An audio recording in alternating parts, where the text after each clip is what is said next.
So Carlos' question is, when you run the first tier 1 and tier 2 ads, okay, sometimes the T2 ads may not start running. Now, I want to assure you a few things, Carlos.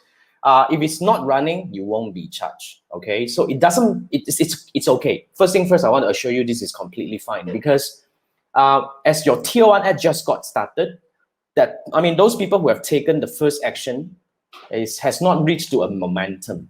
Okay, essentially, according to our experience, it needs to reach about 100 people in order to start running. So yeah, so that's the idea. So if you actually monitor for a while and it still do not run, let me give you a few suggestions over here. First thing first, reduce the targeting, so-called let's say, for example, if you're targeting people who watch your slideshow up to 50%, 50, maybe reduce it to 25% to see how it goes. You get what I mean? You allow more audience to come in so that you will kick your tier 2.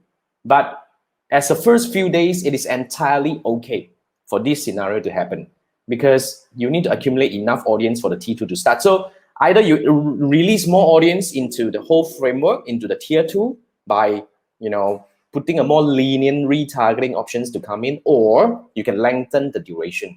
Let's say, for example, if you're retargeting people who watch your video in the last 3 days, in that case, maybe 3 days is not good. We want to put it up to maybe 7 days or 10 days. So either way, okay? But nonetheless, I would say if the first 1 or 2 days it's happening like that, maybe it will happen in the 3rd day. It's fine, okay? It's completely okay. However, just a quick plug, if you guys want to learn this framework, I strongly recommend that you join my 6-day challenge. As I said, it's now an on-demand program.